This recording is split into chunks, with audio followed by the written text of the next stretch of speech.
pourquoi Divine? Et donc à travers l'association Divine, en fait, je veux dire aux femmes, non, vous n'êtes pas un objet, vous n'êtes pas inférieur, vous n'êtes pas incapable, bien au contraire, il y a en vous tellement de potentiel, tellement de dons, de talents qui méritent d'être exploités et il faut tout simplement oser. J'ai voulu rassembler tous ces talents, ces dons, toutes ces entreprises pour montrer à celles qui sont là et même celles qui ne sont pas là parce qu'il y aura des images. Du moment que ça touche une femme, c'est ça en fait. Même si c'est une ou deux ou trois qui, à travers ces images, vont se sentir encouragées et valorisées, l'association a tout gagné en fait. Je suis arrivée en France il y a 8 ans maintenant. Je suis venue pour continuer mes études supérieures, donc parcours classique. J'ai eu mon bac dans mon pays d'origine, au Gabon. Je suis arrivée en France pour faire un master en comptabilité. J'ai fini mes études et je suis rentrée dans un cabinet d'expertise comptable dans lequel je travaille toujours. Et à côté de ça, j'ai eu mon premier enfant. Et en fait, quand on devient maman, on se pose des questions qu'on ne se posait pas avant. Parmi lesquelles savoir qu'est-ce que je vais transmettre à mon enfant avec la double culture. Le fait d'être né en France, mais d'avoir quand même des origines africaines. Et donc c'est comme ça que je me suis demandé qu'est-ce qu'il faut que je fasse, qu'est-ce que je peux apporter de plus. Donc j'ai commencé à faire les trousseaux de naissance de mes cousines, de mes voisines et tout le quartier. Voilà, de mes copines. Et entre-temps, les enfants ont grandi, donc à la rentrée, c'était à chaque fois Damari, est-ce que je peux faire les courses pour les enfants? Et je me suis rendu compte que j'avais quelque chose entre les mains, que j'avais quelque chose que j'aimais bien faire. J'aimais faire les boutiques, j'aimais m'occuper des enfants, j'aime beaucoup les enfants. Et je me suis dit, pourquoi ne pas en faire une seconde activité à côté de mon activité de comptable. Et donc c'est comme ça que la box de Damimi est née. Et en fait la box de Damimi, c'est donc je propose des vêtements pour les enfants de 0 à 12 ans, mais ce ne sont pas des courses classiques que je fais. Je fais vraiment des courses personnalisées dans la mesure où en fait les parents remplissent un questionnaire dans lequel ils me disent exactement ce qu'ils veulent. Et moi, par rapport à leur questionnaire, je leur fais des propositions. Et donc, ensuite, on valide les propositions ensemble et ils reçoivent chez eux des vêtements qui sont vraiment à leur goût sans avoir eu à faire toutes les boutiques ou tous les sites internet possibles et imaginables. Donc, c'est vraiment ce service-là que je propose. Je propose aussi des valises de maternité. Donc, soit des trousseaux complets ou alors des valises de maternité avec des affaires autant pour la maman que pour les enfants. Je sais que j'ai des amis, moi j'ai eu des grossesses relativement simples, mais je sais que j'ai des amis qui ont eu des grossesses compliquées où elles ne pouvaient pas forcément aller en boutique ou elles n'avaient pas forcément ni le moral ni la santé pour faire elles-mêmes leur trousseau. Et c'est vrai que je les ai vraiment déchargées de ce côté-là des courses et j'y ai pris goût. Donc sur les années antérieures, c'était vraiment une activité que je faisais comme ça autour de moi et je me suis dit je vais pour l'année 2018 m'ouvrir au grand public. Et donc j'ai pris un statut d'auto-entrepreneur, j'ai ouvert une page Facebook, j'ai ouvert un site internet et là j'ai vu qu'il y avait vraiment hors de mon cercle, des gens qui avaient ce besoin. J'ai eu des mamans qui m'ont dit « je déteste faire les courses ». Donc je travaille toujours en collaboration avec les mamans ou les papas, ou parfois ce sont les parrains, les marraines qui se disent « j'ai envie de faire un beau cadeau à mon filleul ou à ma nièce ». Et voilà, ils s'adressent à moi. Et en fonction des périodes de l'année, par exemple à la rentrée scolaire, je vais proposer des packs avec le sac de l'école, le sac à goûter, bottes de pluie, des choses comme ça. C'est vraiment tout ce qui tourne autour de l'enfant, de la naissance jusqu'à 12 ans. Donc après, je travaille avec des marques partenaires. Donc ce que j'ai fait en amont, c'est que j'ai aussi négocié les prix avec des marques partenaires parce que ça n'a pas un très grand intérêt d'acheter au même tarif que tout le monde. Et c'est vrai que je suis encore dans ce processus-là parce qu'aujourd'hui, je n'ai pas 100 partenariats. J'ai quelques partenariats, mais je tends à vraiment chaque jour développer ce partenariat-là pour offrir un maximum d'offres à mes clients. Donc c'est ce que je fais aujourd'hui. Et par rapport à l'entrepreneuriat, ce que je voulais vraiment dire à chacune de vous, de nous, c'est que tout le monde a quelque chose qu'il sait faire. Tout le monde a quelque chose qu'il sait faire et qu'il peut aujourd'hui monétiser. On a toujours l'impression que, oui, les autres arrivent à faire quelque chose de leur vie, moi je ne sais rien faire, non. Tu as forcément quelque chose que tu négliges même, mais qui peut aujourd'hui être une source de revenus supplémentaire. Tout ce que tu as à faire, c'est te poser, réfléchir à ce que tu aimes faire, à ce que tu sais faire et comment tu peux présenter ton offre. Et franchement, une fois qu'on s'est posé, qu'on a pris un carnet, qu'on a noté toutes les idées qui nous viennent en tête, on va se rendre compte qu'il y a une idée qui ressort en fait, qui revient à chaque fois, et peut-être qu'à ce moment-là, il faut creuser. Et vraiment commencer, c'est vraiment important de commencer là où on est. Parce que quand je discute avec des gens qui s'intéressent à l'entrepreneuriat, ils me disent mais il faut avoir beaucoup d'argent de côté, mais il y a beaucoup de formalités. Mais en fait, je ne dis pas que les gens se trouvent des excuses, mais un peu quand même. Enfin, en général, les gens se trouvent une excuse pour ne pas commencer. Mais je pense que même si aujourd'hui tu as un budget de 10 euros, il y a quelque chose que tu peux commencer avec ces 10 euros-là. Et si le projet que tu vises est vraiment très grand et demande énormément d'argent, pourquoi ne pas commencer un petit projet qui va te permettre ensuite aller sur ton grand projet. Moi, la boxe d'Amimi, c'est un de mes projets parmi tant d'autres. C'est vraiment le projet par lequel je me suis dit, je vais commencer par celui-là. Moi, j'aimerais ouvrir une école un jour. Je sais qu'en tant qu'Africain, en France, par exemple, ou en Europe, nos enfants n'ont pas l'éducation à l'africaine. Moi, je trouve qu'il y a quelque chose qui manque dans l'éducation. Quelque chose que parfois on a reçu naturellement de nos parents et qui serait bien qu'on puisse transmettre. Il y a des écoles, le grandeur du rêve qu'on a, il faut le commencer un jour. Le plus important, c'est de se poser et de se dire, aujourd'hui, je commence. Avec ce que j'ai, avec ce que je suis, dans la condition dans laquelle je suis aujourd'hui, je commence. Et ne pas... on a tendance à toujours vouloir renvoyer au lendemain.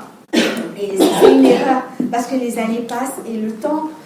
On n'est pas maître du temps, on n'est pas maître des circonstances. Et plus on attend, plus j'ai l'impression que plus ça devient compliqué en fait. Parce que quand on a un enfant, c'est plus simple de démarrer quelque chose que quand on en a deux. Quand on en a deux, c'est plus simple que quand on en a trois, quand on en a quatre. Quand on a la vingtaine, on est plus mobile, on peut beaucoup plus bouger que quand on a la quarantaine par exemple. Donc, ce que tu te dis que je ferai dans 10 ans, peut-être que tu n'auras plus dans 10 ans l'énergie de le faire. Peut-être que dans 10 ans, les lois auront tellement changé que pour ce secteur-là, il ne sera plus facile pour toi de l'atteindre. Peut-être que dans 10 ans, tu ne seras même plus dans ce pays-là. Donc, il ne faut jamais remettre à demain ce qu'on peut faire aujourd'hui. Et s'il faille que je dise un dernier mot, c'est vraiment croyez en vous. Croyez en vous et croyez que vous êtes capable de le faire, croyez que vous êtes capable de réussir, croyez que la réussite est à votre portée parce qu'elle l'est vraiment. Et je suis mère de 2 enfants, j'ai une fille de 19 ans et un petit garçon de 7 ans. Et je suis comptable de métier. Je suis comptable et je mène en parallèle, je suis comptable et je mène en parallèle 2 activités commerciales. Et concernant mon parcours scolaire, donc j'ai eu mon bac au pays, je suis venue en France pour poursuivre mes études. Donc j'ai fait un BTS en comptabilité et gestion. Et à la suite de mon BTS, je suis entrée dans la vie active, j'ai commencé à travailler en tant que comptable. Et après, je trouvais que c'était pas ça, j'ai continué. Quand j'ai eu mon garçon, qui a 7 ans aujourd'hui, j'ai poursuivi mes études en même temps que je travaillais.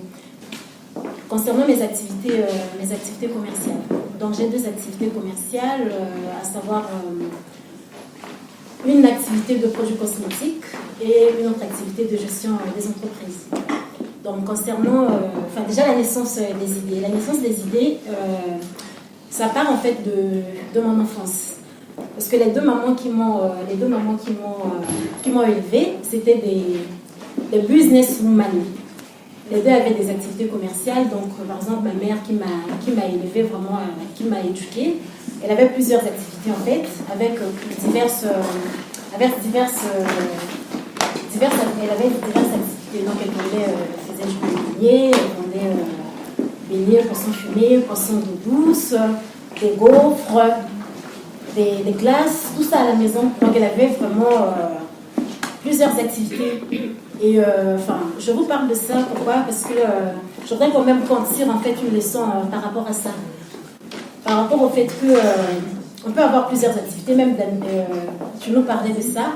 On peut avoir une activité, mais par rapport aussi à la question, à votre question, vous disiez, mais comment vous faites pour, des moments creux en fait, quand il n'y a pas de, donc voilà. Donc ce qu'il faut faire aussi, ce qui est important aussi pour les personnes qui vont se lancer demain, de chercher aussi à diversifier en fait les activités, ne pas se centrer en fait sur une seule activité. Donc comme on dit, on ne met pas les œufs dans un seul panier. Hein. Ton capital, tu ne vas pas le mettre que dans une seule entreprise. Tu peux avoir au moins deux activités, parce qu'il y a certaines activités qui sont saisonnières. Donc, de fois, tu vas être dans une activité, par exemple, nous les femmes, par exemple, on va vendre des mèches.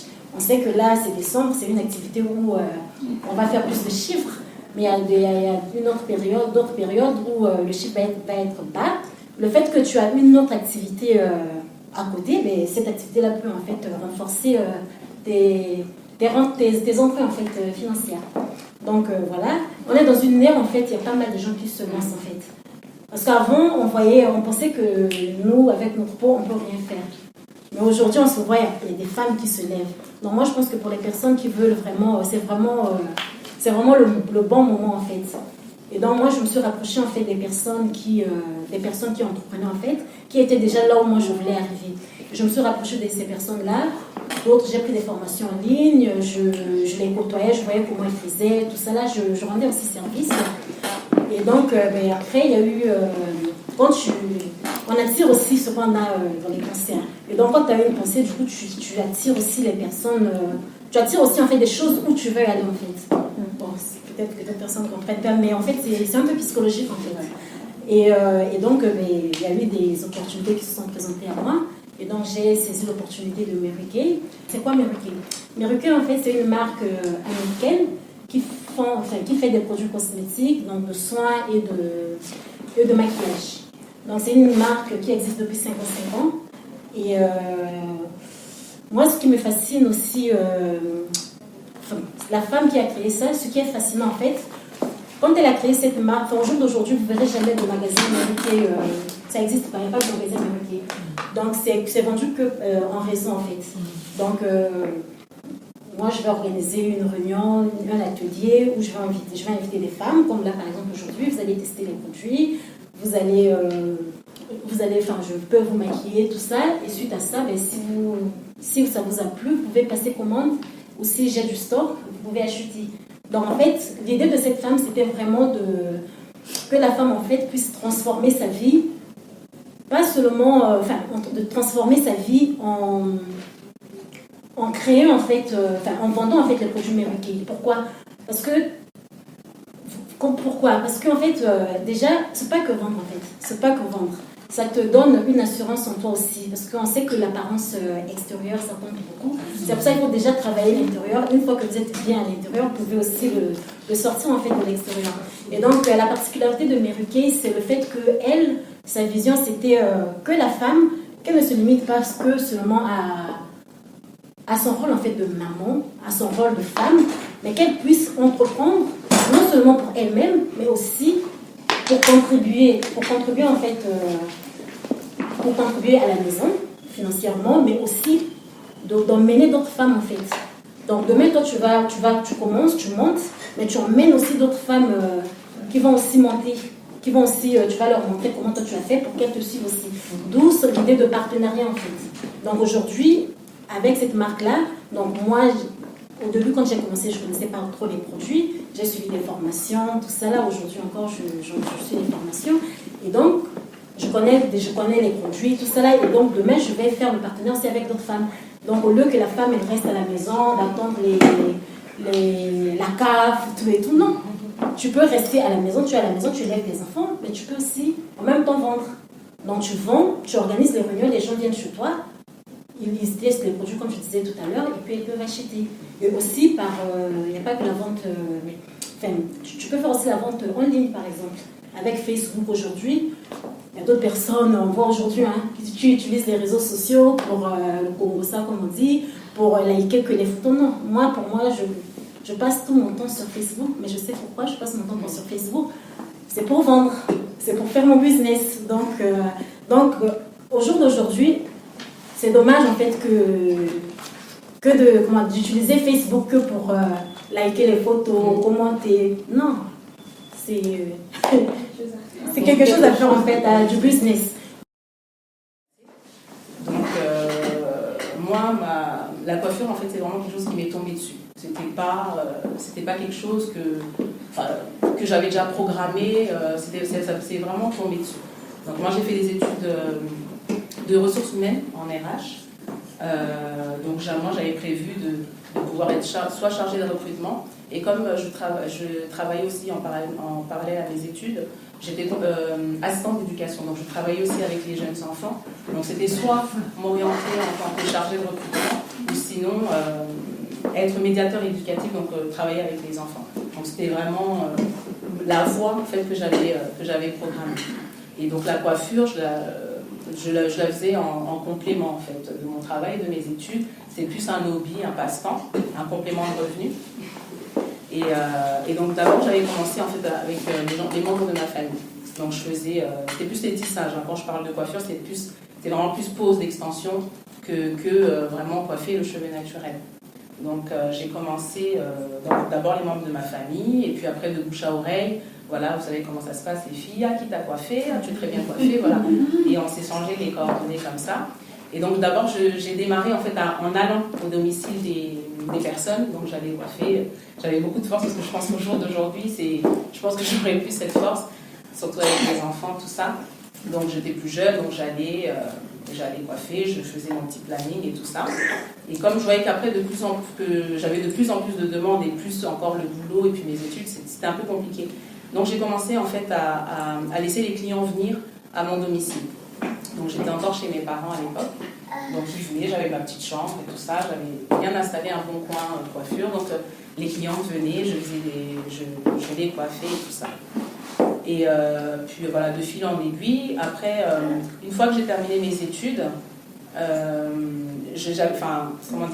quand j'ai terminé mes études, juste après mes études, j'allais me marier. Donc j'ai fait aussi la préparation de mon mariage et tout ça. Donc vraiment la coiffure, ça m'a beaucoup aidé aussi pour préparer aussi mon mariage. Donc moi j'étais dans ça, je me suis dit après mon mariage, je vais vraiment me chercher en fait mon travail que je voulais au départ, donc chargée de recrutement ou être médiateur éducatif. Et j'avais postulé d'ailleurs en tant que médiateur éducatif, et ils m'ont répondu 1 an après, la veille de mon mariage. Donc je suis partie, tout ça, et malheureusement ça n'a pas abouti. Donc je me suis dit, bon, dès que le mariage passe, je vais me remettre dans mes recherches et tout ça et tout. Donc je me suis mariée, tout allait bien. Je suis très vite tombée enceinte. Donc pour les recherches, c'était un peu compliqué. Donc j'ai continué à coiffer. J'ai tout simplement continué à coiffer. J'avais pas mal de clients qui étaient fidèles. Et puis chacune me disait, non, tu devrais plutôt te lancer. Pourquoi tu te prends la tête à travailler dans les ressources humaines et tout ça, alors que tu as quelque chose en toi qui est bien, tu es doué. Donc pourquoi ne pas te lancer? Je me suis dit, mais non, je suis partie à l'université, tout ça, je ne me vois pas encore coiffer. Voilà, c'était ça en fait. Et donc j'osais pas trop, et donc j'ai beaucoup hésité. Et puis un jour, comme je suis quelqu'un, je suis chrétienne, j'étais à l'église et j'ai reçu un message en fait qui me disait en fait le succès ne viendra pas de là où toi tu penses. Donc c'est vrai que moi j'étais cadrée dans j'ai fait mes études, ça va être comme ça, mais en fait le succès en fait allait venir d'autre part. Donc des fois il y a des choses qui sont en nous, il y a des dons qu'on a en nous. Et en fait, ces dons-là, en fait, ça va nous permettre en fait, de pouvoir exceller. Donc voilà, donc je me suis dit, non, il faut peut-être que je me lance, je vais vraiment commencer quelque chose. Et donc je me suis mis en entrepreneur, donc toujours à domicile. Et après, comme je voulais encore aller plus loin, parce que je faisais quand même des prestations de mariage, je coiffais les mariés, je les maquillais aussi. Et je me suis dit, il ne faut pas seulement se contenter du don qu'on a, il faut perfectionner ce don. Donc du coup, j'ai fait une formation, c'était en 2011, en tant que styliste angulaire pour faire les ongles, pour pouvoir proposer plusieurs services aux mariés, et maquillage et l'extension de cils. Donc pour être complète, comme ça je savais que voilà, je fais quelque chose de pro et je propose aussi un bon service aux clients. Donc après ma formation, tout allait bien, j'ai continué en fait à avoir de plus en plus de clients et voyant justement voyant en fait l'importance que ça prenait, donc j'ai décidé de faire un site internet. Donc j'ai fait un site internet, je mettais les photos, les ouvrages que je faisais. Et je parlais beaucoup en fait avec une de mes grandes sœurs qui est commerciale de métier. Et comme c'est une personne qui a beaucoup d'idées, elle a toujours plein d'idées, elle aime bien mettre des choses en place et tout ça, je me suis dit, pourquoi pas s'associer pour pouvoir faire quelque chose justement, que Minière, parce que j'avais déjà donné un nom, donc le salon Minière, que Minière puisse aller en fait au-delà, que ça soit pas que domicile, mais que je fasse vraiment pas mal de choses. Parce que j'avais quand même pas mal de projets dans ma tête, au-delà de la coiffure, j'avais quand même pas mal de projets que je voulais mettre en œuvre. Et donc j'ai décidé donc, en 2013 de m'associer justement avec ma grande sœur, qui était commerciale de métier, pour créer la société minière. Donc on a fait le business plan. Le fameux business plan. Le fameux business plan, effectivement. Que je découvre aujourd'hui. Donc c'était plus donc mon associée qui le faisait parce que là, comme elle était plus douée dans ce domaine-là, donc on avait fait notre business plan, tout ça, on avait vu si on a tel nombre de coiffeuses, qu'est-ce qu'on peut rapporter, tout ça et tout. Et une fois qu'on a fait ce business plan, on a voulu maintenant en fait aller vers les banques pour pouvoir justement trouver le local, trouver des investisseurs. Et on a eu quand même quelques difficultés parce qu'à l'époque, donc, ma sœur, elle était au chômage et moi, j'étais auto-entrepreneur. Je n'avais pas forcément de fonds et tout ça, donc les banques étaient un peu réticents justement de pouvoir s'investir avec des personnes justement qui n'avaient pas de stabilité vraiment financière. Donc on a vraiment eu des difficultés et tout. Mais bon, pour cela, on n'a pas lâché. On a commencé à chercher les locaux.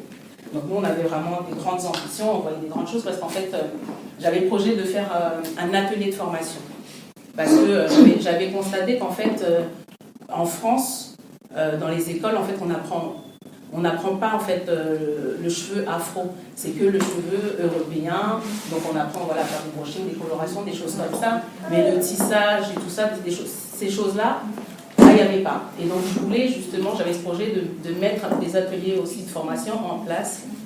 Et donc du coup, on avait vraiment besoin d'avoir quand même un local assez grand pour pouvoir faire et de la coiffure et mettre l'atelier. Mais c'est vrai que quand on démarre un projet, c'est vrai d'avoir des grandes ambitions, mais il faut d'abord commencer petit et après, se développer plus tard. Et nous, on voulait faire tout de suite, tout voilà. Donc au niveau des locaux, on a quand même mis 1 an à trouver un local. Et c'est vrai qu'on ne voulait pas se positionner dans les coins un peu, vous savez, château d'eau. On voulait vraiment se différencier de ça pour vraiment proposer quelque chose de plus professionnel, de classe. Donc quand on cherche, notre recherche vraiment, c'était vraiment basé dans des coins un peu, sortir de ces clichés-là. Et puis un jour comme ça, ma soeur est tombée sur une annonce, et donc sur le local du Paris 13e. Donc en 13e arrondissement, c'était pas du tout dans notre perspective, en fait. Ça nous est vraiment tombé dessus. Donc on est parti visiter tout ça. Et les choses se sont passées très très vite. Au bout d'une semaine, on avait le local. On est parti voir la banque, et là, bizarrement, la banque nous a suivis. Donc on a eu le prêt. Et puis on s'est installé, donc là on est en 2018, donc depuis 2014, on est sur ce local-là. Donc après, donc il y avait ma sœur, on a engagé une coiffeuse. Donc du coup, il y avait 2 coiffeuses dans le salon, plus ma sœur et plus une autre personne qui était là pour l'accueil. Donc imaginez, pour un début, on était au moins 4 personnes. Donc du coup, 4 salariés, ça veut dire beaucoup de charges. Beaucoup de charges. Et c'est vrai qu'au début, on était là vraiment, on voyait que les clients étaient là et que ça a marché assez bien. On a été très vite confrontés en fait à la réalité de la France, des charges de la France. Parce qu'il y a énormément, c'est vrai qu'on veut entreprendre et tout, mais il faut savoir aussi les réalités de la conjoncture dans laquelle on vit. Il y a pas mal de charges à payer. Quand on a des salariés, il y a les URSSAF, la retraite à payer. Donc voilà, toutes ces charges-là, en tout cas, ça nous a très vite rattrapés. Donc du coup, on est rentré, on a commencé à avoir des difficultés de trésorerie.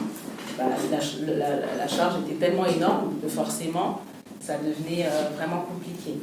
Donc vraiment l'année 2016, c'était fin 2015-2016, donc sur on va dire sur 1 an et demi après l'ouverture du salon, on a vraiment vu notre trésorerie vraiment chuter et ça devenait vraiment très compliqué. Donc du coup, ma soeur, ce qu'elle a fait, c'est qu'elle est, elle est sortie du salon, toujours en associée, mais elle est partie travailler.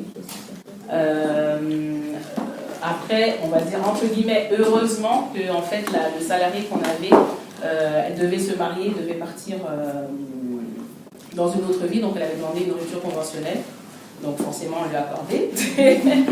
Et du coup, ça faisait baisser quand même les charges. Donc ça nous a quand même aidé. Et donc après, j'ai démarré en fait, j'ai commencé à chercher du personnel, mais en tant qu'auto-entrepreneur. Justement pour limiter un peu les coûts. Et donc voilà, c'était vraiment une période difficile, sachant qu'en plus j'ai fait des bébés en même temps. Donc, quand vous voyez l'âge de mes enfants, ma dernière a 2 ans. Donc 2014-2016, donc c'était vraiment... déjà 2016, c'est l'année où je suis tombée enceinte. Donc quand je suis tombée enceinte, je me suis dit, waouh, là, les difficultés commencent et tout ça. Et là, je vais devoir partir en congé maternité. Je n'ai pas forcément de coiffeuse, de personnel en tout cas, sur qui je peux compter. Ma sœur n'est plus là, elle travaille. Donc j'étais vraiment toute seule face à mes difficultés. Et c'est vrai que j'ai commencé à me poser pas mal de questions. Mais je pense que c'est comme Dieu ne fait rien pour rien. C'était vraiment cette période-là, en fait, ça m'a permis en tout cas de pouvoir avoir une bonne réflexion, en fait, de pouvoir mieux cadrer mes projets et trouver des stratégies justement pour sortir en fait de ces difficultés. Et c'est vrai que je ne vous cache pas qu'à plusieurs reprises, j'ai pensé tout arrêter. J'ai pensé vraiment tout arrêter, mais étant donné que je suis une personne où j'ai beaucoup foi en Dieu, j'ai beaucoup mis ma confiance vraiment en Dieu en me disant non, je ne peux pas lâcher. Donc après cela, j'ai vu que finalement, en fait, les problèmes, en fait, les difficultés que j'ai eues ont commencé en fait à se résoudre d'elles-mêmes. Et donc du coup, quand je suis partie en congé maternité, donc j'ai recruté 2 coiffeuses et on travaillait assez bien. Prendre en contrat pro, pardon, pas songé à les prendre en contrat pro, un contrat d'apprentissage. Après le problème c'est que voilà. Après c'est vrai qu'on avait pensé justement à prendre des personnes en contrat professionnel, mais le problème c'est qu'en fait d'où je vous disais la difficulté, c'est que ces personnes-là ils sont à l'école, mais ce qu'on leur apprend à l'école, c'est pas, ils ne savent pas faire des tissages. En niveau coloration, tout ça, il n'y a pas de souci, mais après, tout ce qui était tissage, c'était plus compliqué. Donc, au niveau de cette compétence-là, c'était, il n'y avait pas vraiment possibilité. Donc, du coup, il fallait trouver des personnes compétentes. Et en plus, des personnes qui n'avaient pas l'esprit de château d'eau, qui n'étaient pas là, en fait, qui ne connaissaient pas le cheveu, en fait, en lui-même, parce que c'est vrai que, voilà, les gens coiffent, mais... sans ce côté-là professionnel, viens ma chérie, qu'est-ce que tu veux? Non. Alors que nous, vraiment, c'était vraiment cet esprit-là, bien cadré. Donc voilà, c'était vraiment difficile en fait, vraiment de trouver des personnes compétentes. Mais au jour d'aujourd'hui, Dieu merci, j'ai pu quand même trouver des personnes qui justement avaient ce souci-là, qu'au-delà même de gagner de l'argent, mais qu'ils avaient le souci vraiment de satisfaire en fait les gens, de quand même de proposer quelque chose qui était bien. Et puis c'était aussi à moi aussi de transmettre en fait aussi par mes valeurs, de transmettre mes valeurs.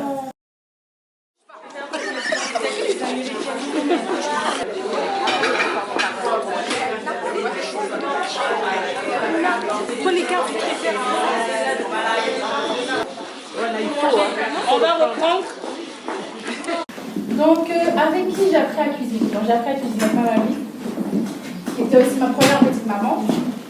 Donc, je cuisine depuis que j'ai l'âge de 6 ans. Donc, c'est quelque chose que j'aime. Ma grand-mère, elle m'a élevée, elle m'a transmis cette passion de la cuisine, cet amour de la cuisine que moi aussi j'essaie de retranscrire dans les plats que je fais aujourd'hui. Je n'ai pas de formation culinaire spécifique, donc je suis une autodidacte de la cuisine. Initialement, je suis, disons, juriste, parce que j'ai un master en droit, avec une spécialisation en droit du travail. J'ai décidé de... J'ai fait cette formation après avoir eu mon fils. Après avoir eu mon fils, certains me prédisaient que ma vie était terminée, que j'allais rien pouvoir faire parce que les enfants allaient totalement m'accaparer et ne rien pouvoir faire. Je me suis dit non, à 21 ans, la vie ne peut pas être terminée. Donc, j'ai repris mes études. Donc, j'ai fait un master en droit, donc avec une école qui s'appelle Elisabeth, qui est spécialisée dans les études de droit. Donc, la première année, j'étais en alternance. Et à partir des 3 autres prochaines années, j'étais en cours que le samedi, de 9h à 17h. Cours, devoirs à faire, examen. Et j'ai suivi ce rythme-là pendant 4 ans. Et j'ai eu mon diplôme en 2014, l'année où je me suis également mariée. Jackpot.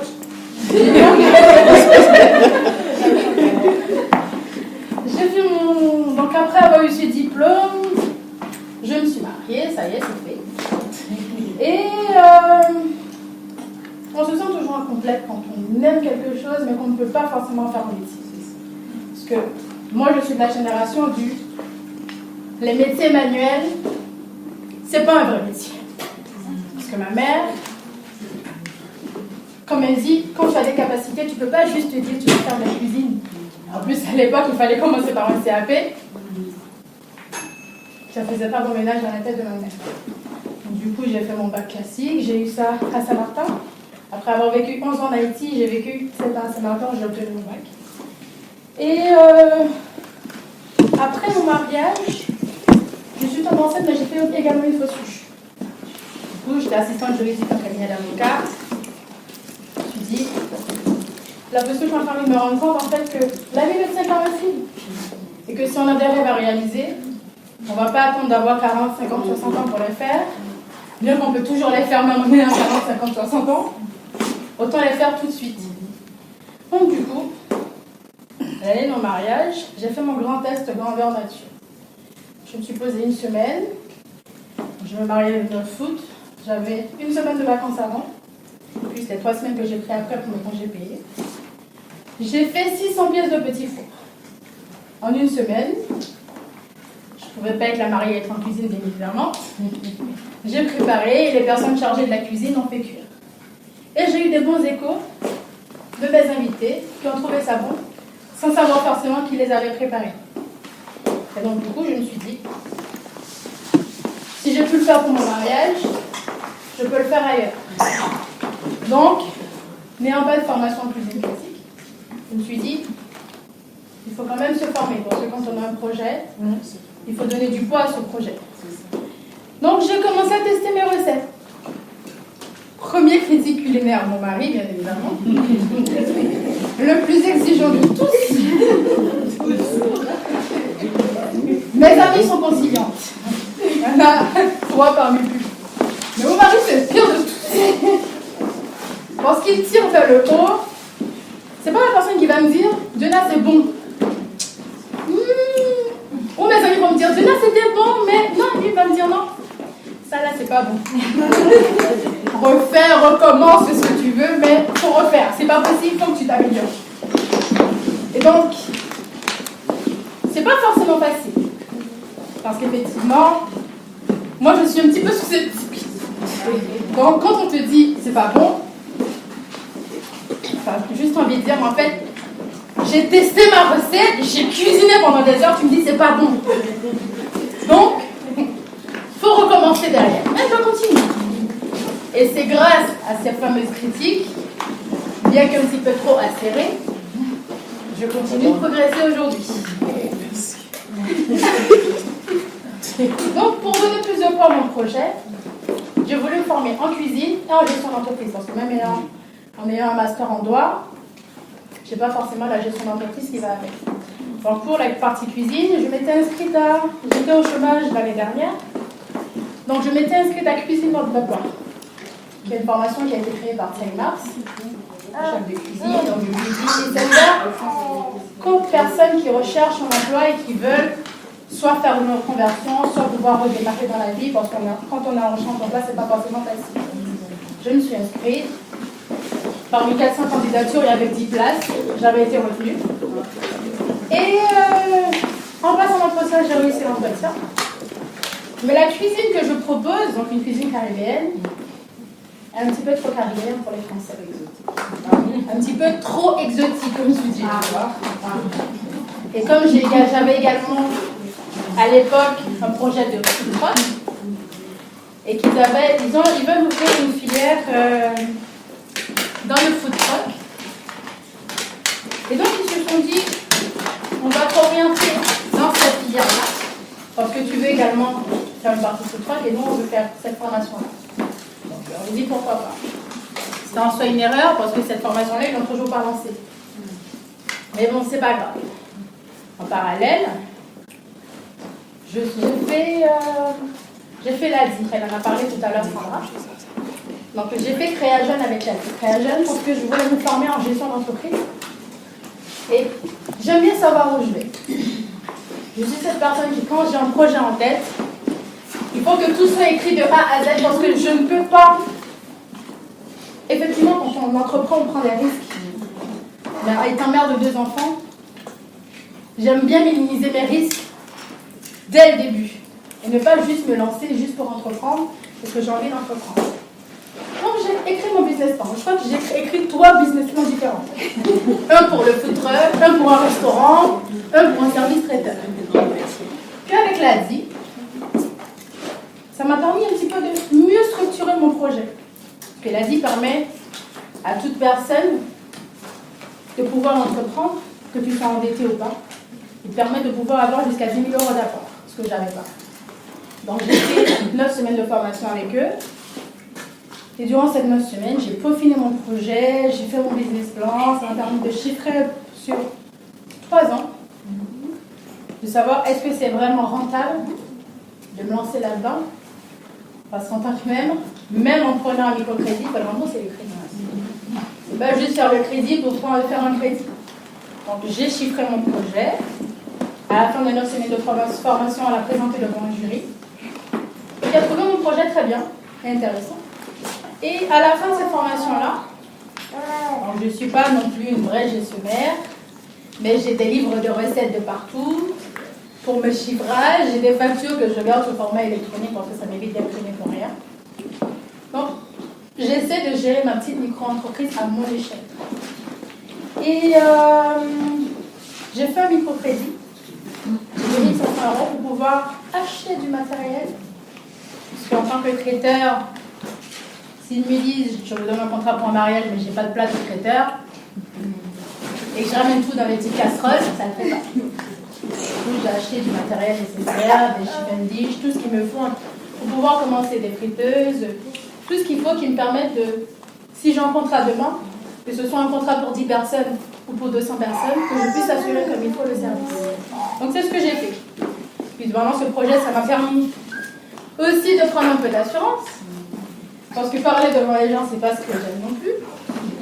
Et puis durant cette formation-là, comme il disait, on t'apprend à pitcher, donc présenter ton projet le temps de trajet en ascenseur à quelqu'un. Donc quelqu'un me demande c'est quoi Créole Food. Donc je suis capable de lui dire que c'est un service de traiteur spécialisé dans le plaque arrière, ouvert à tout type de personnes.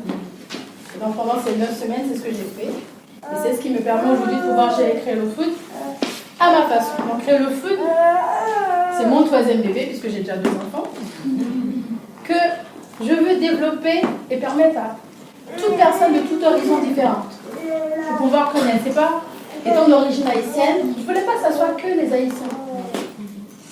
Et c'est pas non plus, bien que j'aime beaucoup ma communauté, c'est pas la communauté qui fait le plus avancer. Parce que des fois, on est dans sa communauté, on a l'impression que c'est eux qui vont nous faire avancer, mais c'est pas forcément ça. Du coup, quand j'ai rencontré Délicia, que je ne connaissais absolument pas, parce que j'avais créé une page Facebook, puis elle m'a contactée, puis elle m'a parlé de Divine, et m'a passé une petite commande. Je me suis dit, ah, je ne connais pas, pourquoi pas? Et aujourd'hui, je suis adhérente à Divine. Je peux vous parler de mon projet, de ma société. Donc effectivement, les obstacles ne sont... On peut tous se dire, comme elle disait tout à l'heure, Damari, on peut tous se trouver des excuses. Oui, il faut de l'argent, oui, j'ai des enfants, oui, j'ai aussi un travail à côté. Effectivement, c'est toujours des excuses. C'est des barrières, mais ce ne sont pas des barrières infranchissables. On peut tous entreprendre à son niveau. On n'est pas obligé d'investir des 1000 et des cents pour pouvoir développer un projet. On a toutes ces capacités l'une et l'autre. Moi, je sais que j'aime bien savoir où je vais. Donc, je vais fouiner par tout ce qui est à ma disposition. J'ai été à la chambre de métier, j'ai fait la formation à l'ADI, je cherche à droite et à gauche, j'ai aussi une formation juridique. Donc, du coup, je regarde dans mes anciens cours, puisque aujourd'hui, je travaille... au restaurant, c'est pas ce qui m'attire. Mais déjà, obtenir mon food truck, pourquoi pas dans 3 à 5 ans, c'est l'objectif que je me fixe. Tu l'auras. Donc, voilà. À la base, je suis informaticienne, donc j'ai fait ce qu'on appelle en Allemagne un diplôme, donc ce qui fait vient pas après le bachelor, et je travaille dans une agence gouvernementale, disons comme ça. Et donc j'ai un travail, enfin on va dire un job normal, et à côté de ça, j'ai lancé avec des partenaires en 2015 la société dont vous voyez le nom ici, qui est Naponicom. Nous vendons principalement en ligne. Et la Mignanga que vous voyez ici, c'est l'un de nos produits phares. Je suis heureuse parce que certains d'entre vous m'ont dit ici que j'ai entendu parler de ça sur Facebook et tout. Donc, une fois par semaine, je fais des Facebook Live où je parle soit de Mignanga ou alors du pourquoi en fait on a créé le Mignanga. Nyanga en langue douala, ça veut dire la coquetterie.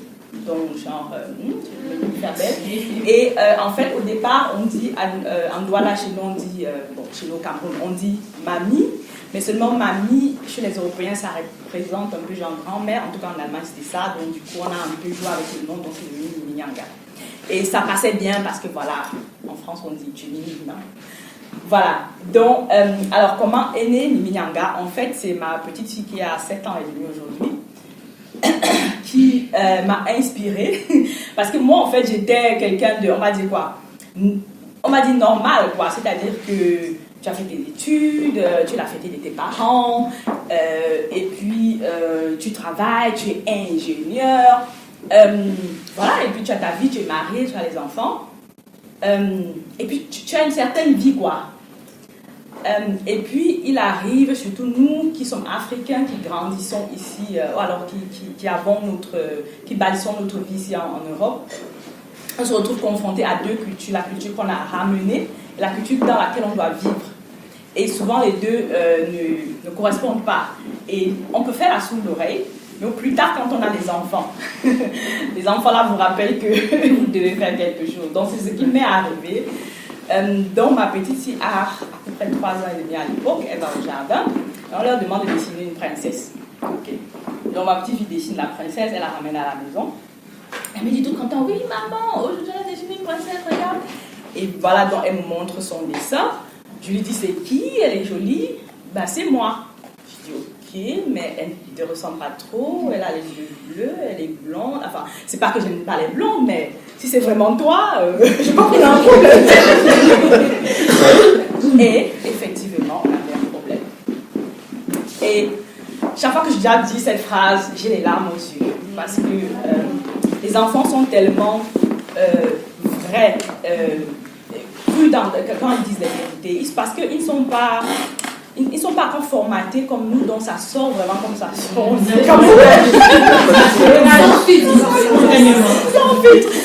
Alors ma petite fille me dit, parce que moi j'insistais parce que je sais que les petites bases qu'on nous a données, c'est que voilà, quand l'enfant se dessine, c'est bien qu'il se dessine avec ses mains, ses pieds, bon, donc le visuel là est important. Et donc j'étais en train de lui expliquer de comment elle peut dessiner, et elle me dit à un moment agacée, maman, les princesses elles sont comme ça. Elles sont blondes et elles ont les yeux bleus. Et bien oui, elle m'a déclaré ça comme ça en face. Je me rappelle, mon mari n'était pas là. Et je regarde comme ça, et avec une assurance, je dis, mais attends, qu'est-ce que tu dis là? Donc après, ce moment-là, ça passe, je me rends pas compte que ça fait quelque chose en moi. C'est plus tard, je la couche et tout, je me rends compte que ça me travaille. Et je me rends compte qu'en fait, si elle a cette vision, c'est sûrement par rapport à son vécu. Donc, j'essaie de refouiller dans ses affaires et je me rends compte que nous, les parents alors afro-descendants, souvent nous achetons les choses sans arrière-pensée. On peut se dire, ah oui, bon, c'est pas moi, Hello Kitty, bon, c'est pour les enfants, la princesse des neiges, on ramasse tout ça, c'est pas que c'est mauvais, mais c'est que, comme notre cerveau, le cerveau humain fonctionne avec les images, bah, aussi l'identité, elle va sur l'image. Donc, au moment maintenant où l'enfant va construire sa confiance en elle, ça va jouer. Elle va croire qu'il faut avoir les cheveux lisses, pas que ce soit mauvais, mais elle va vouloir, vous avez les petits-enfants de 3-4 ans, on les met les mèches qui descendent jusqu'au... Donc, il y a des mamans qui ne comprennent pas que, à cet âge-là, il faut laisser l'enfant se découvrir tel qu'il est. De voir c'est quoi mon grain de cheveux, ça vient, on a parlé des cheveux tout à l'heure, c'est très important, c'est quoi mon grain de cheveux, pourquoi c'est comme ça? Non, c'est pas parce que Dieu m'a détesté, c'est parce qu'il m'a aimé. Non? Vous avez les enfants, oh non, je vais avoir les cheveux comme ma copine. Nous les mamans nous souffrons, surtout quand vous avez des petites filles. Le lundi, non, je veux pas, il faut me faire comme ça, plutôt. C'est difficile, et ça en fait, c'est ce que nous faisons dans tous les produits de Kéna Création. Notre mission vraiment, c'est d'aider les parents à transmettre une culture africaine fière. D'abord par l'image, donc c'est pour ça qu'on a dit, ok, tout ce qui concerne, tout ce que l'enfant va utiliser à l'école, et puis petit à petit on va élargir, on voudrait qu'il y ait des images positives de nos enfants. Parce que ma petite fille, elle m'a dit ça, mais je suis sûre qu'elle n'est pas la seule. Donc j'ai attrapé un petit moment comme ça, mais nous sommes occupés, on rentre, on est fatigué, on fait la nourriture vite, et puis on leur fait faire leurs devoirs, et puis ils vont se coucher. Des fois, on n'a même pas le temps de s'asseoir et de demander qu'est-ce qui s'est passé à l'école. Si vous avez la chance, l'enfant bavarde peut-être, il va bavarder lui-même. Il ne fallait pas parler de lui-même, mais il y a d'autres qui ne parlent pas, et donc si on ne va pas chercher, c'est difficile. Et donc avec les produits Minyaga, aujourd'hui j'ai apporté le cahier de notes, donc genre si l'enfant ne sait pas encore écrire, il peut utiliser ça pour dessiner. Ça c'est un tapis de souris, donc je l'ai chez moi aussi au bureau, ça fait un carton déjà. Voilà, j'étais aussi étonnée parce qu'à la fin, même les gens qui ne sont pas africains achètent. Ça m'a étonnée. Parce qu'au départ, je visais juste la communauté afro. Vous avez parlé tout à l'heure de la communauté afro. Oui, ce que j'ai appris, c'est qu'il faut que ta communauté soit ta base. Donc, au départ, c'est vraiment les Camerounais. Donc, si tu dis dans la communauté afro, les Camerounais, il faut que tu sois connu dans ta communauté, parce que c'est ça qui va te pousser. Mais après, maintenant, comment passer à la vitesse supérieure, sortir de ta zone de confort et aller aussi parler à d'autres communautés. Donc, j'ai eu la chance que c'est venu à moi, bon, parce que je fais les lives, est-ce que je peux aussi, ma fille n'est pas ceci, mais est-ce qu'elle peut? Non, c'est ouvert à tout le monde. Parce que j'avais dit ça là sur Facebook. Autant nous enlignons pour acheter, elle s'appelle qui? La princesse des neiges, Hello Kitty, il faut qu'ils s'alignent aussi pour acheter Mimi Nyanga. Oui, absolument. Parce que même la contribution que nous apportons à la société va changer. Si les gens s'alignent aussi pour payer aussi la carte de crédit chez nous, non, tu peux aussi dire que bon, toi là, je te sers pas. Parce que pour le moment, c'est le contraire. Pour le moment, c'est que je suis allée là-bas, ils m'ont discriminé. Je suis allée là-bas, ils ont refusé que j'achète. C'est nous qui nous plaignons que les autres nous discriminent. Non, on peut aussi construire des choses nous avons aussi la possibilité de dire voici comment nous faisons et voici comment nous faisons. Donc c'est un peu ça l'idée derrière Kelena et Mimi Nyanga, que je me suis dit, il paraît que je suis inférieure. Si je ne peux pas résoudre ce problème, qui va le résoudre? Pour mon enfant, qui va le résoudre? Alors on m'a dit, oui, mais tu sais, il y a déjà d'autres centaines de figurines. Je dis, il ne peut pas en avoir assez. Il ne peut pas en avoir assez. Le marché est grand. Et j'ai entendu tout à l'heure, c'est le moment de se lancer.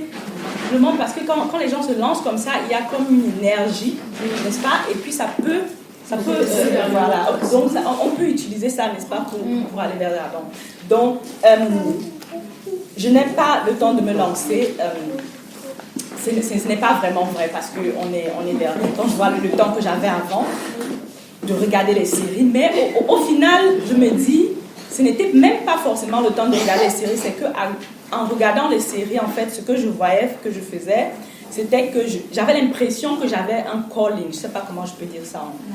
Un appel. Voilà, je sentais que j'avais un appel, mais je n'avais pas forcément les moyens ou les outils. Et donc, ce que je faisais, c'est que je faisais encore en sorte que mon cerveau soit occupé à autre chose pour que je ne doive pas penser à ça. Et certains d'entre vous peut-être se reconnaître là-dedans. Si vous êtes dans... Je ne dis pas que c'est mauvais, c'est bien de temps en temps de prendre des récréations, d'aller au cinéma. Je ne dis pas de ne pas regarder les films. Mais c'est vraiment, vraiment important de vous investir dans quelque chose qui va donner quelque chose pour vos enfants, pour votre communauté. Et je vois beaucoup de femmes aussi, et moi aussi j'ai fait cette erreur au début, de penser trop peu. Ne pensez pas à c'est quoi ça, ce sera dans 10 ans, dans 15 ans. Pensez à qu'est-ce qu'on va dire de vous quand vous ne serez plus. Quel est votre legacy? Quel est votre impact? On avait demandé au pape, c'est quoi votre différent? Bon, pour ceux qui ne sont pas catholiques, vous m'excusez, mais vous pouvez demander ça à n'importe quel grand leader. Il va vous dire qu'en fait, quand il prend ses décisions, il doit faire attention parce que ça ne concerne pas que dans 10 ans, dans 20 ans. Il doit penser à ce que les gens vont dire dans 400 ans. C'est comme ça que si vous voulez faire quelque chose pour d'autres comme les enfants, vous devez penser. Donc ça, c'était aussi une erreur parce que je me disais, ok, si dès le départ en 2015, on avait eu cette vision qui était grande, voilà, on serait aussi un peu plus avancé. Alors, le dernier truc, voilà, je ne suis pas entrepreneur, je n'ai pas l'esprit d'entrepreneuriat. On m'a souvent dit, oui, mais vous êtes là, vous nous dites comme si l'entrepreneuriat, c'était la pilule qui va guérir tous les maux, voilà, c'est à la mode, tout le monde entreprend. Il y a un truc dont on parle en ce moment, on appelle ça la nouvelle économie. La nouvelle économie, c'est, comme la sœur a dit tout à l'heure, tout le monde sait faire quelque chose, tout le monde a une pierre à apporter. Et à ce niveau-là, il est souvent important de dire que même si tu ne crées pas toi-même, même si tu n'es pas toi-même entrepreneur, tu peux devenir investisseur. Pas forcément en termes d'argent, mais tu peux investir ton temps dans la société d'un frère, d'une sœur. C'est possible. Donc, il n'y a pas d'excuse pour rester en marge de ce mouvement. Parce que la manière dont même le système, parce que l'organisme gouvernemental pour lequel je travaille, c'est un peu ici, on va dire le Pôle emploi ou l'organisme qui s'en occupe. Et on étudie beaucoup le comportement du travail. On essaie de voir comment le marché du travail va fonctionner dans 50 ans, dans 100 ans. Et ça va changer. Ça va radicalement changer. Donc les gens qui ne seront pas capables de sauter sur ce train-là, ce sera difficile. Yeah. Donc il faut, c'est bien d'avoir une passion, de dire, je parlais avec maman tout à l'heure, c'est bien d'avoir une passion et c'est bien de dire je sais faire ci, je sais faire ça. Maintenant, si vous ne savez pas vendre, voilà aussi un truc que j'ai appris de mon entreprise, je ne savais pas qu'il fallait vendre. Je me disais, ouf, j'ai un bon produit. Ça, ils vont casser la porte pour avoir mon produit. Mais non. Il faut aller chercher le client, il faut montrer au client que tu es intéressé, que tu as ce qu'il veut, que tu comprends son besoin, que tu comprends ses peurs. Et la peur que nous adressons avec Elena.com, c'est de dire que tu es africain, tu es afro-descendant, tu as quelque chose à transmettre à tes enfants. Tu ne veux pas que tes enfants... par exemple, on a un thème qu'on appelle la langue. D'habitude, quand je commence un pitch, je parle toujours, je dis toujours Mbolo, Meyega, Yamela, Mouté. C'est pas le hasard, c'est parce qu'en fait, dès le départ, il est important que vous appreniez à vos enfants votre langue. Si vous ne le faites pas, l'enfant va revenir à la maison parce que les enfants sont des tuteurs extraits. Oui, ils vous apprennent des choses. L'enfant va rentrer à la maison, il va vous dire maman, je crois que je vais apprendre le turc. Parce que chez nous, c'est les Turcs, enfin la communauté la plus grande en Allemagne, c'est les Turcs. Et je dis, hein? Ça sort les Turcs. Mais c'est ça, parce que les Turcs, voilà, ils ont une culture forte, donc ils apprennent à leurs enfants leur langue, parce qu'une culture se transmet principalement au niveau de la langue. Donc, nous, les afro-descendants, je sais que c'est dur, surtout quand tu n'es pas forcément né en Afrique, et je sais que quand ma mère parlait le boulot, les wongo en français, on trouvait que c'était très cool à l'époque, mais maintenant c'est plus très cool. C'est plus très cool parce que il y a 7 ans, je me rends compte que je dois transmettre à ma fille et je n'ai rien à lui transmettre. Et c'est là que j'ai commencé à chercher.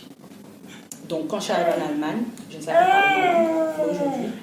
Je me suis tellement formée que je fais des lives en ma langue, je parle en ma langue, je transmets à mon enfant. Et depuis quelques semaines, j'essaie d'apprendre aux autres Africains afrodescendants à faire la même chose, même partant de zéro. Je travaille également dans la coiffure, donc je suis coiffeuse à domicile, donc j'ai créé Marie Hair Beauty.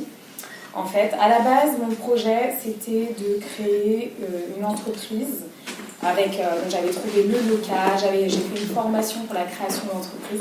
Je rentre dans le vif du sujet. Donc j'ai fait une formation pour la création d'entreprise, j'ai fait une école de commerce, donc tout ce qui est entreprise, entrepreneuriat, tout ça.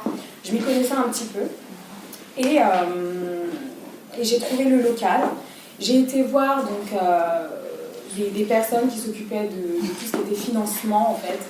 Donc moi je me suis adressée à Haute-Seine Initiative qui est donc pour les prêts d'honneur. Le budget va jusqu'à 20 000 €. Et donc j'avais monté donc, tout un business plan. Donc il faut savoir que le business plan, au-delà de ce que tu as dit, au-delà de savoir ce qu'on va faire, etc. Le business plan, ça nous permet de savoir si notre entreprise va être viable ou pas. Avant de parler chiffres ou quoi que ce soit d'autre, il faut savoir est-ce que notre entreprise, elle va marcher ou pas. Comment est venue l'idée? Donc, j'étais au chômage, j'avais la CAF qui me réclamait à peu près 8 000 €. Donc j'avais plus d'allocation chômage, je n'avais en gros plus d'argent. La CAF, vu qu'il me réclamait 8 000 €, donc je n'avais plus d'allocation. 3 enfants, mon mari était le seul à travailler. Même pas, il était le seul à toucher le chômage, parce qu'à l'époque il était lui aussi au chômage. Et ce qui s'est passé, c'est que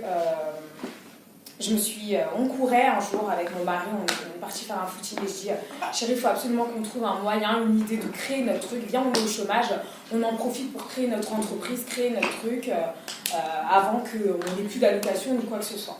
Donc ce fameux jour où on n'avait plus d'allocation est venu et je me suis dit bon, dans quoi je suis douée, quel est mon don, quel est mon talent? La coiffure. Je dis oh mince, j'ai pas envie de reprendre la coiffure. C'était vraiment, la coiffure, c'est un don. Un don, quand on a un don, c'est malgré nous. On a un talent, c'est malgré nous. Qu'on le veuille ou pas, c'est là, c'est en nous.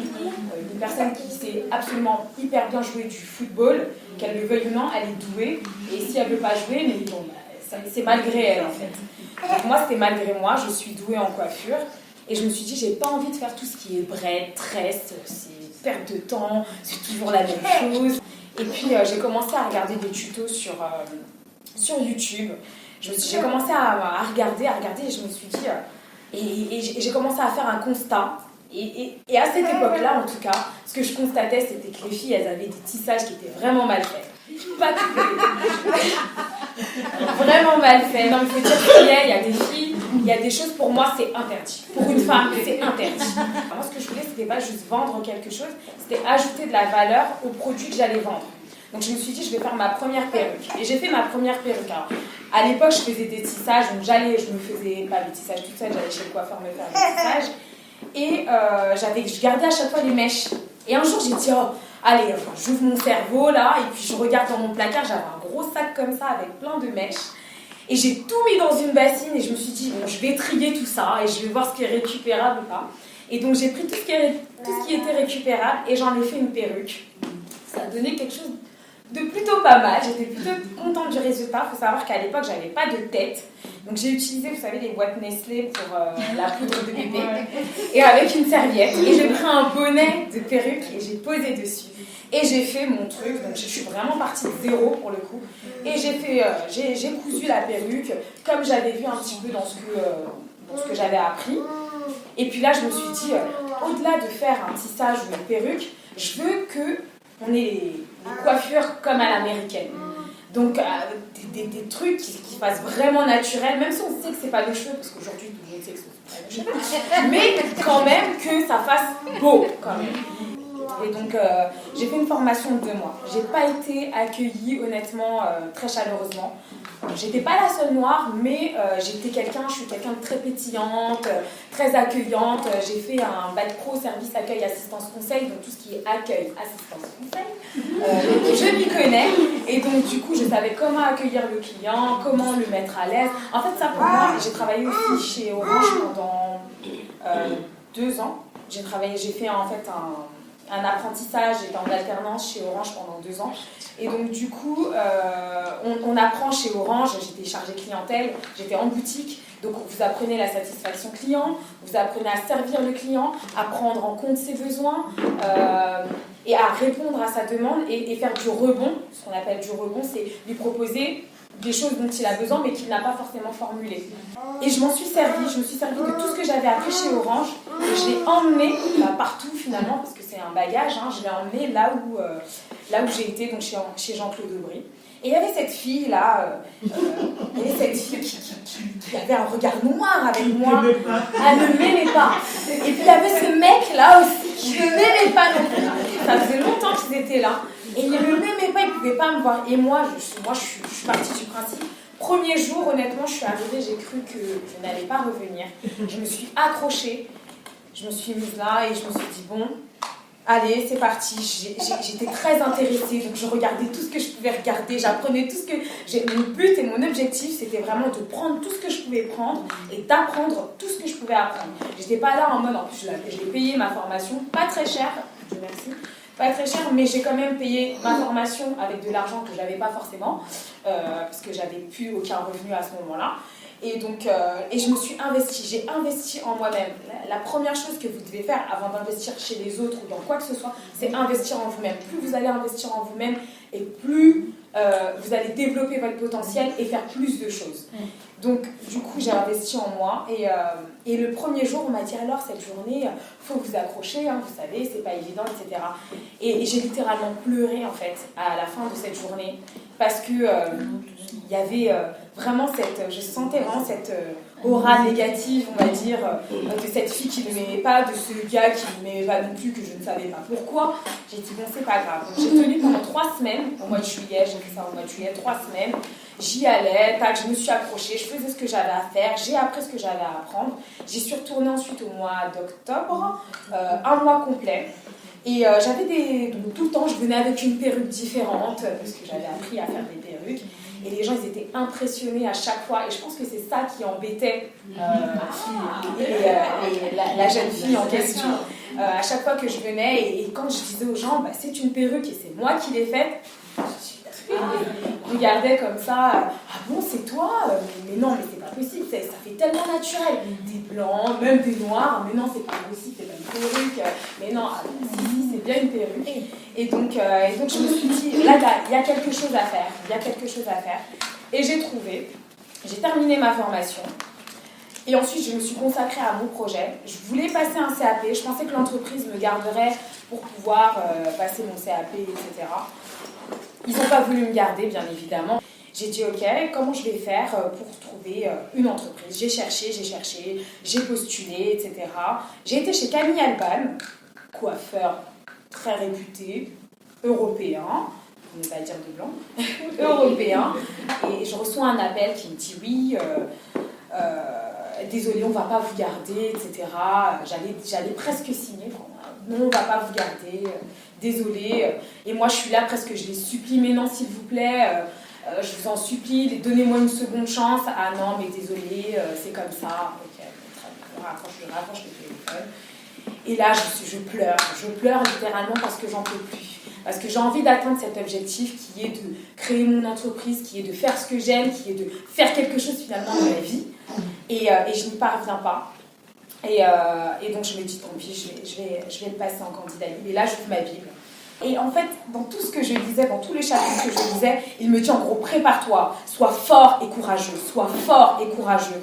Parce que maintenant, là, tu vas entrer dans ta terre promise. Donc, en gros, sois fort et courageux. Je serai avec toi dans tout ce que tu entreprendras. Alors, du coup, je me suis accrochée à cette parole et j'ai enseigné cette parole-là en même temps à mes enfants. Et c'était une parole dont j'avais bien besoin à ce moment-là parce que j'étais au ras des pâquerettes. Donc, du coup, je me suis inscrite. Le temps était venu de s'inscrire pour passer le diplôme, en fait. Donc, je me suis inscrite en candidat libre et j'ai dit je vais me débrouiller toute seule. Et pendant 1 an, du coup, je me suis débrouillée toute seule. Donc, j'avais des clientes, j'ai fait ma page Facebook, mon compte Instagram. J'ai commencé à recevoir des clientes chez moi. Il y avait un groupe qui s'appelle Ben et Mini à petit prix, sur lequel j'ai publié 2-3 photos de ce que je faisais. Et là, j'ai eu une fille qui m'a fait une pub d'enfer, qui m'a ramené beaucoup de clientes parce que je travaillais le cheveu naturel. Si on sait travailler un cheveu européen, on peut travailler un cheveu naturel. Et moi, j'avais beaucoup de facilité à travailler le cheveu naturel et surtout à le transformer et à le rendre complètement différent de ce qu'il est à la base, sans passer par un défrisage, juste en faisant un soin et en prenant soin du cheveu, avec une belle coupe, etc. Et donc c'est ce que j'ai fait. Et donc j'ai eu des clients pendant 1 an qui sont venus. Alors le mois de novembre suivi du mois de décembre ont été des mois où j'ai dû faire plus de 2 000 € de chiffre d'affaires parce que j'avais pas encore ouvert mon entreprise, mais parce que les clients étaient contents, ils voyaient ce que je faisais et à chaque fois je prenais en photo ce que je faisais, je mettais sur le site. J'ai vraiment eu beaucoup de clients qui venaient de partout, ce qui m'a permis d'avoir beaucoup plus confiance en moi. Et surtout de travailler le cheveu. Lui, il croyait en moi. Tout le monde croyait en moi, d'ailleurs, et en mon projet. Mais mon mari, il avait trop peur. La peur empêche d'avancer. La peur, ne vous laissez pas tétaniser par la peur. C'est, je pense, le plus gros démon qui existe. Tout est en nous.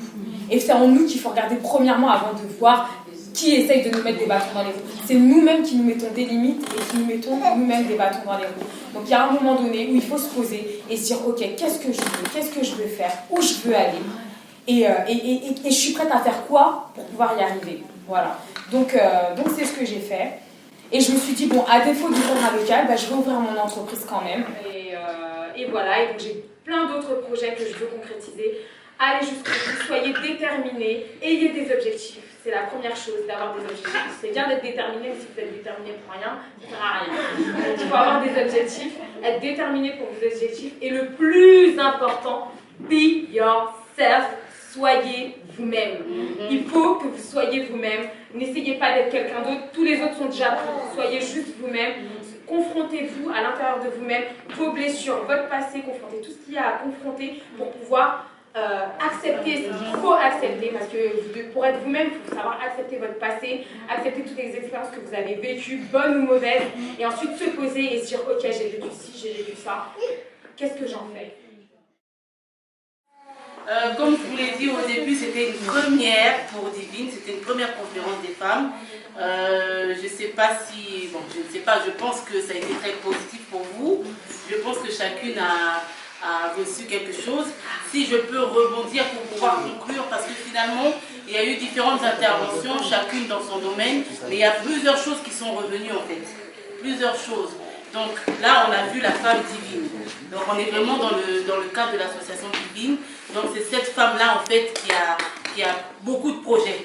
Donc en chacune, on a vu qu'il y a beaucoup de choses. Il y a énormément de choses, mais une a dit il y a une chose qui parle plus. Il y a une chose qui parle plus que les autres en fait. Et peut-être en fait, c'est pourquoi pas commencer par cette chose. Donc commencer petit à petit.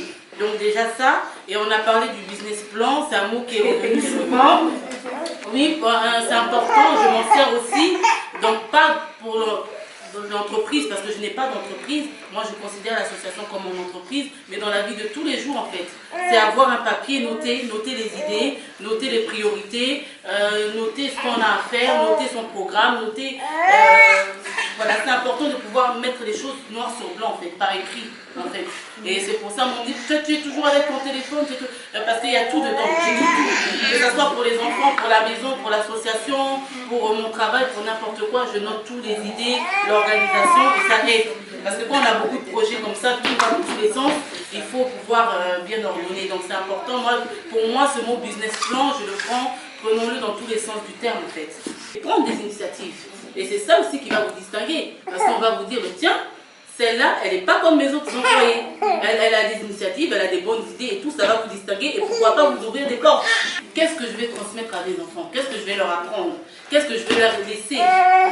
Et c'est ça qui a fait partie des choses qui ont déclenché en fait le désir de pouvoir sauter le pas pour entreprendre. Ça fait partie des choses qui ont déclenché pour transmettre quelque chose, enseigner quelque chose à nos enfants. C'est ce que vous avez dit, j'essaie d'un peu de regrouper les idées.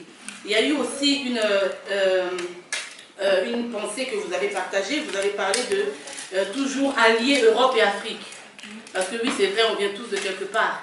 Et dans vos idées de projet, ça revenait souvent comment allier la double culture, comment harmoniser, comment coordonner ces deux choses, en fait.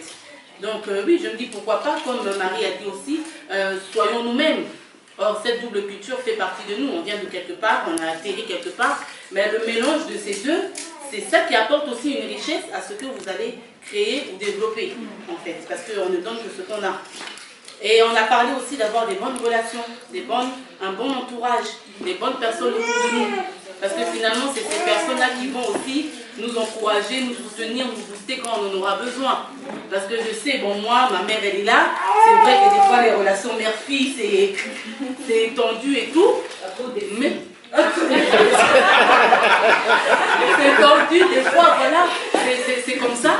Mais je sais que je ne peux jamais l'exclure de mes projets, de ce que je fais. Parce que quelque chose que je peux dire ou faire, que ça soit bon ou mauvais, mais elle est toujours là quand j'ai besoin en fait. Dès que je lui dis, ah, tu sais, maman, il y a ça, il y a ça, il y a ça, tout de suite, elle ne pense pas à qu'est-ce qui s'est passé hier ou avant-hier. Elle dit, ok, je suis là, je te suis, je serai là, ok, il n'y a pas de souci, tu peux venir me chercher, il n'y a pas de souci. Et elle est là en fait. Donc c'est ça, et c'est pas forcément la maman. Regardez dans votre entourage, entourez-vous en tout cas des bonnes personnes, c'est celles-là qui vont vous aider quand vous. Et puis, une a dit aussi, c'est pas forcément les personnes qu'on croit en fait. Des fois, on va se dire, ah, elle est toujours là, c'est ma pire, c'est ma meilleure best friend et tout. Mais quand tu en auras besoin, peut-être c'est pas cette personne qui sera là. C'est quelqu'un même qui va sortir même du néant et qui sera ta plus grande aide en fait. Donc, avoir un peu ce discernement de voir, oui, pourquoi pas, c'est là. On va bien s'entourer. Mais si vous voyez, c'est un réseau qui est en train de se développer. Et c'est ça aussi que veut faire l'association Divine, développer ce réseau de compétences. Parce que lorsqu'on se rassemble comme ça, on fait connaissance les unes avec les autres. Maintenant, on sait qu'il y a la boxe de Dame Mimi, on sait qu'il y a Mimi R, on sait qu'il y a Marie Kay, on sait qu'il y a le service traiteur, vous voyez un peu. Donc on sait que si on prend contact avec Divine, voilà, je cherche une coiffeuse, j'appelle Divine. J'appelle la plateforme Divine, je vais forcément trouver une coiffeuse. J'ai besoin d'un service traiteur, j'ai besoin d'une coiffeuse, je vais me marier ou j'organise une fête. Il y a Pajusli qui est là aussi. Elle interviendra à la prochaine conférence, mais elle fait tout ce qui est déco et tout ça. Donc vous voyez en fait, Divine, la femme, c'est quoi? C'est toutes ces compétences-là. Donc réunissons ces compétences, travaillons ensemble, encourageons-nous, valorisons ce que fait chacune et c'est une force pour nous en fait. Il n'y a pas de raison d'être jaloux, d'envier, de copier, de regarder, de faire des petits copies. Je ne sais pas comment le traduire, de critiquer et tout ça, ça ne sert à rien. Sa force, ma faiblesse, c'est sa force. Donc si elle me tend la main, elle va m'aider à aller plus loin et plus haut. Vous voyez un peu? Donc encourageons-nous, c'est ça en fait la vision qu'on veut partager. S'encourager, valoriser la femme, ce qu'elle sait faire et tout ça. Donc j'espère que ce programme vous a plu. Je vous donne rendez-vous à la prochaine. Dans ce cas, n'hésitez pas à venir, à inviter. Et puis voilà, on continue ensemble. Merci pour votre présence. Merci d'être